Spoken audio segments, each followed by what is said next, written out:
கிறிஸ்துவுக்குள் பிரியமானவர்களே, இந்த அருமையான நாளிலும் இந்த மாதம் முழுவதும் நாம் தேவ சமூகத்தில் செபித்த வேண்டிக் கொண்ட ஒவ்வொரு காரியத்திலும் தேவன் தம்முடைய தயவுள்ள சித்தத்தின்படி இம்மட்டும் வழிநடத்தின அன்பை எண்ணி பார்த்து இருதயத்தின் ஆழத்திலிருந்து ஆண்டவருக்கு நன்றி செலுத்துவோம். இந்த நாளிலும் தேவனாகி கர்த்தர் நாம் செபிக்கிற காரியத்தில் விரும்புகிற நன்மைகளை பெற்றுக்கொள்வதற்கு அவர் நம்மிடத்தில் எதிர்பார்க்கிற காரியத்தை குறித்து யாக்கோபு 5வது அதிகாரம் 16வது வார்த்தையின் மூலம் நம்மோடு பேச விரும்புகிறார்.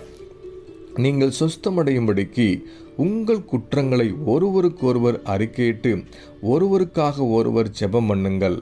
நீதிமான் செய்யும் ஊக்கமான வேண்டுதல் மிகவும் பலனுள்ளதாயிருக்கிறது.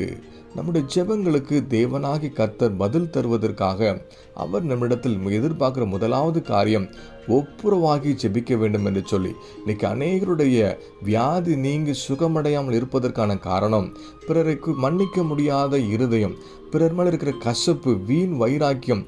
தேவ அன்பினால கிறிஸ்து நமக்கு மன்னித்தது போல பிறரை மன்னித்து ஒப்புரவாகி ஜெபிக்கும் பொழுது அது எப்பேற்பட்ட நாள்பட்ட வியாதியாக இருந்தாலும் தேவன் இன்றைக்கு சுகப்படுத்துவேன்னு சொல்லி வாக்கு கொடுக்கிறார். ரெண்டாவது காரியம், பிறருக்காக ஜெபிக்கிறவர்களாக மாற வேண்டும்.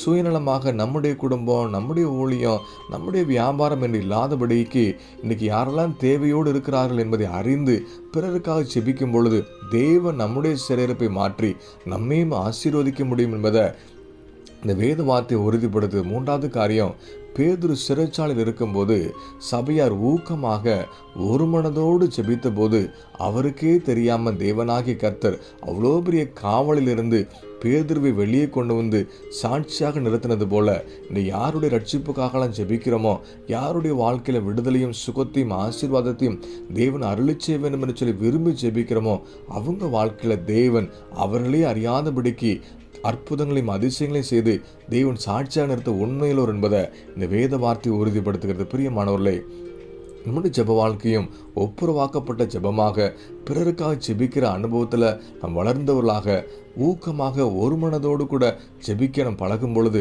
தேவன் நம்மையும் சாட்சியாக நிறுத்தி நம்முடைய ஜெபங்களுக்கு பதில் கொடுத்து நம்மையும் கனப்படுத்த ஒரு உண்மையிலவராக இருக்க அந்த வார்த்தையை விசுவாசித்து நம்ம ஜெப வாழ்க்கை அர்ப்பணித்து ஜெபிப்போமா? நல்ல தகப்பனே, இந்த அருமையான காலை வேலைக்காக நன்றி செலுத்துகிறோம் சாமி.